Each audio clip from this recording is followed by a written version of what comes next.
Hi mga besh. Nagugulat na naman yung housemate ko. Bigla-bigla na naman ako nagsusuwit ah. Nakalimutan natin yung nagpipiling vlogger yung ano niya, ka-housemate niya. So wala kami sa Bratislava mga besh. Dito kami sa bundok sa maliit na mga kata at kasalukuyan akong naglalaba ng mga tuwalya habang summer. Para matuyo ba? Hindi ko na iuwi sa Bratislava mga besh. Kaya bugat kayo eh. Yung mga ano, yung sa unan, yan yung iuwi ko kasi ganun pwede ko sahin yan. Kaya ano man yan, mabigat. Ayan mga besh, yung tuwalya. Namumula yung kamay ko kasi ang lamig ng tubig. Konti lang naman, 4 lang naman, pang-4 to. Pangalawang araw na namin ngayon dito. Pangalawa ba? Kahapon kami dumating eh. So, bahala kayong magbilang. Binigyan pa kayo ng trabaho. Baka pala mapatanong kayo mga besh, may bar pa lang sabon dito. Ito yun. Ito yung ginagamit kong sabon dito sa bundok. Bar siya. Ang brand nito is, nakalimutan ko na, Coco something. Hindi siya kasing bula ng bar natin sa Pilipinas, pero, at hindi siya kasing tulad sa atin sa Pilipinas na kung anong nilalagay na pampaamoy. Dito parang, ano siya, mild. Or wala siyang masyadong amoy. Yun yung ginagamit ko. Pag konti lang yung labahan, tapos kakamayin. Hindi ako nagpa-powder, ganyan lang. Mura lang yan. I think wala lang yung €1. Binili ni housemate sa ano, sa laundry shop. Kapag summer lang ako mga besh naglalaba dito. Kasi pwede mong bilad sa labas. Kapag winter, hindi. Talagang obligadong nadalhin mo sa Bratislava. Kasi kahit paano, yung bahay doon sa Bratislava, may warm siya. Eh dito kasi wala. Nag-open lang kami ng warm pag nandito kami kapag winter. Pero pag wala kami, patay lahat yun. So sobrang lamig dito sa loob. Minsan nagpo-crossing din. So kailangan iuwi sa Bratislava. So mga ganitong panahon lang ako naglalaba dito. Mga summer. Dito natin ito sampay sa kahoy mga besh. Wala kaming sampayan mga besh. Hindi ako ginawa ng housemate ko.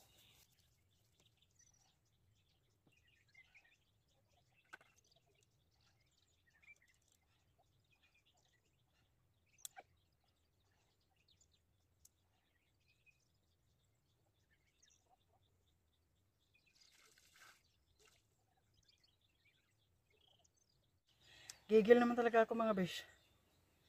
Ito na nga lang natira 4. Nabali pa yung isa anak na tipaklong. Actually gumagawa kami ng ganyan dyan sampayan. Kapag summer. Ngayon hindi pa binalik ni housemate. Sa labas tayo kakain mga besh. Dito tayo mga besh. Doon tayo kakain mga besh. Sa ginawa kong lamesa. Hindi ko alam kung luto na ba ito. O diba, sarap ng food namin. Tara, dalhin natin sa labas. Tanong yung housemate ko, saan ko ba daw pinagdadala yung pagkain? Kain tayo mga besh. Uy, maliit yung lamisa namin. Medyo mahangin, masarap. Sarap yung hangin. Kain lang kami mga besh ha.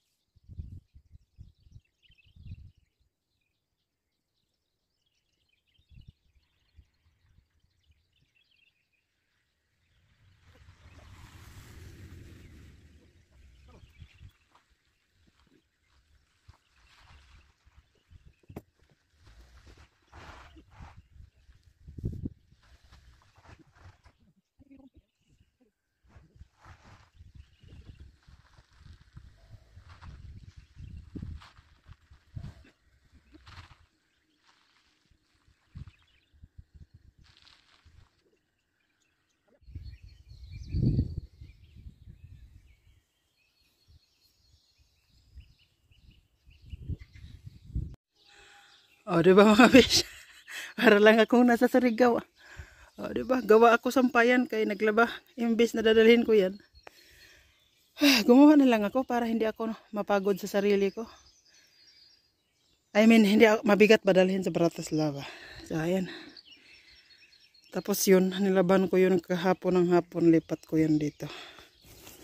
So mga besh, nandito na kami sa, naglakad-lakad na kami. Nakabutas mi kay, basig makaapak taghas. Mag-mushroom hunting kami. Tingnan nyo, ang haba na ng mga damo. Dito lang ito malapit sa amin. Hiningal ako pakit kasi. Ang haba na ng mga damo, wala pang tumatabas. Alam niyo mga besh, yung mga damo dito, kapag ganyan na siya, is, tinatabas yan or minumowing gamit yung traktor. Kaso ngayon wala pa. Tapos, pagkatapos nila itraktor yan, iniipon yung mga damo. Tapos, parang ano nila yan, binibilog. Tapos, iniipon nila yan. Kapag kasi kapag winter, nagtatambak sila ng ganyan. Kasi pag winter yan, yung pinapakain nila pinapakain sa baka. Kita nyo yun? Yun, yung kulay puti. Ganun ang gagawin nila. Maglalagay ako ng sample dyan sa screen. Tapos yan yung pinapakain nila sa baka pag winter. Kasi pag winter, walang damo eh. So, tingnan nyo naman, ang ganda oh. Ganda sa Slovakia, diba? Bundok yan mga besh. Ganda tingnan. Tapos ito, yung may malapit sa amin, kagubatan, dito kami mushroom. Tingnan natin kung mayroon na bang mushroom. Tosom! Cho! Hi, I forgot bring my shapka. Uy, tingnan nyo. Alam nyo ba? Giano to sa mga wild baboy. Giungad-ungad ba? You know? First time dubak mga besh. Lit-lit niya. Ayan. Yan, hindi yan. Ito lang. Tam. Ito to. Aliletel. Mali dubak.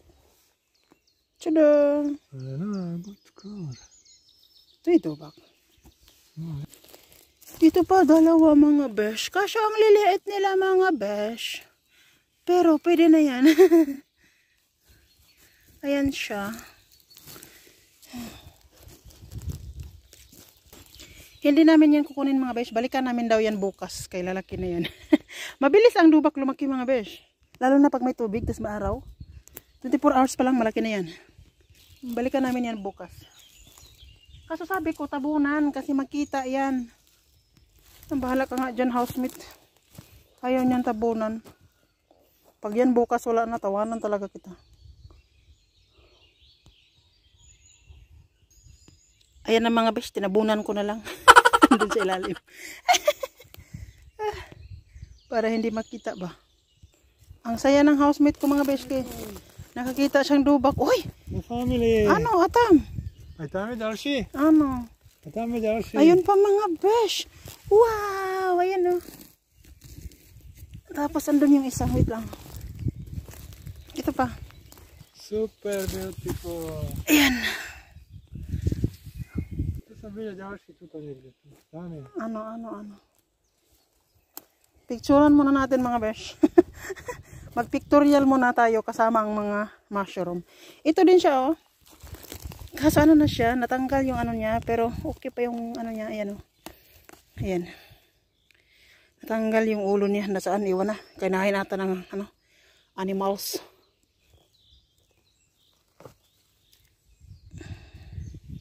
Cute. Modrak. Modrak eh. Taluoy ba ani na mushroom? Na super dry naman ni siya. Dubak. Ito pa.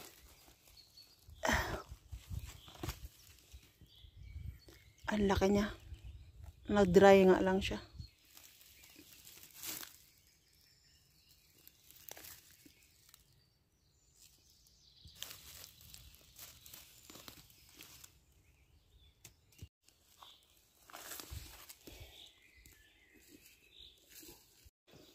Mga besh, ayan yung kuha namin. Modrak. Dubak, bedla. Yun lang. Uwi na kami. Kaya gipanggutom namin. Tapos, kapoy na magsuri-suri mga besh.